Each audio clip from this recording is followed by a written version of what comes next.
Bihar first का अगला पड़ाव चिराग पासवान का नया अवतार। अब फाइलों में नहीं खेतों में होगा काम। मेघालय से आखिर मशरूम का कौन सा नया तरीका उन्होंने सीखा है जो बिहार में लागू करने की कोशिश की जा रही है।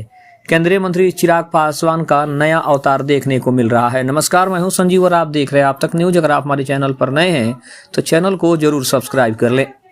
केंद्रीय मंत्री चिराग पासवान के हालिया मेघालय दौरे से जुड़ी हुई ये खबर है, जहां उन्होंने अपनी कार्यशैली से विरोधियों को भी हैरान करने का काम किया है। चिराग पासवान दिल्ली और पटना की राजनीति से दूर मेघालय के अपर शिलांग पहुंचे, जहां उन्होंने मशरूम विकास केंद्र का दौरा किया।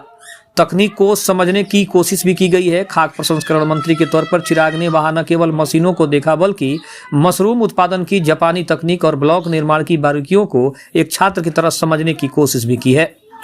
वहां पर उन्होंने उद्यमियों से मुलाकात की। उन्होंने प्रधानमंत्री सूक्ष्म खाद्य उद्योग उन्नयन योजना के लाभार्थियों और सूक्ष्म उद्यमियों से मुलाकात की है। उन्होंने उनके द्वारा बनाए गए इनोवेटिव प्रोडक्ट्स की सराहना भी की और समझने की कोशिश की कि कैसे पहाड़ी क्षेत्रों में फूड प्रोसेसिंग के जरिए रोजगार बढ़ाया जा सकता है। हालांकि ये तर्क भी दिया गया है कि जिन्हें अक्सर लुटियंस दिल्ली का राजकुमार कहा जाता था, अब वह जमीन पर उतरकर उत्पादन और तकनीक पर ध्यान दे रहे हैं। इसे उनकी राजनीतिक परिपक्वता के रूप में भी देखा जा रहा है। उनके इस दौरे से यह कयास लगाए जा रहे हैं कि वे मेघालय के इस मॉडल को बिहार में भी लागू कर सकते हैं, ताकि वहां के युवाओं को पलायन न करना पड़े और फूड सेक्टर को बढ़ावा मिल सके।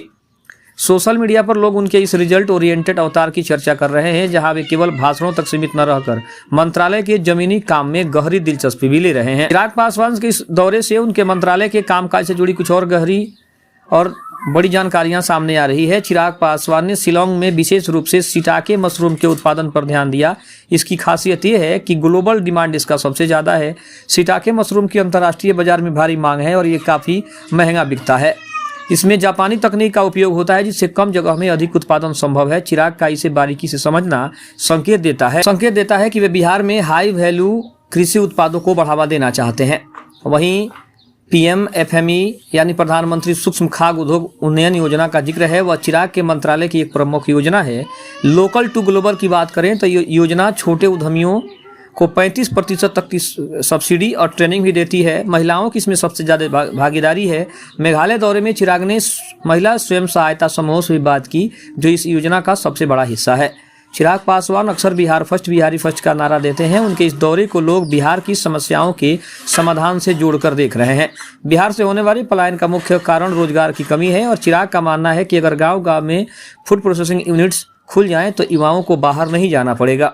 मेघालय जैसे पहाड़ी राज्य ने सीमित संसाधनों में जो प्रगति की है, चिराग उसे बिहार के मैदानी इलाकों में लागू करने की संभावनाएं तलाश रहे हैं। वही राजनीतिक विशेषज्ञों का मानना है कि चिराग अब अपनी छवि एक सीरियस एडमिनिस्ट्रेटर के रूप में भी गढ़ रहे हैं। आमतौर पर मंत्री केवल फाइलों पर हस्ताक्षर करते हैं, लेकिन चिराग खुद लैब और प्रोसेसिंग यूनिट के अंदर जाकर हाथ में मशरूम लेकर तकनीक समझना यह दिखाता है कि वे डाटा और आउटपुट पर ज़्यादा भरोसा कर रहे हैं। यह केवल एक सरकारी दौरा नहीं था, बल्कि चिराग पासवान द्वारा अपने मंत्रालय के जरिए बिहार और देश के अन्य हिस्सों में एग्रो बिजनेस क्रांति लाने की एक सोची समझी कोशिश भी है। खबर आपको अच्छी लगे तो चैनल को जरूर सब्सक्राइब करिएगा। तब तक के लिए धन्यवाद। जय हिंद, जय भारत।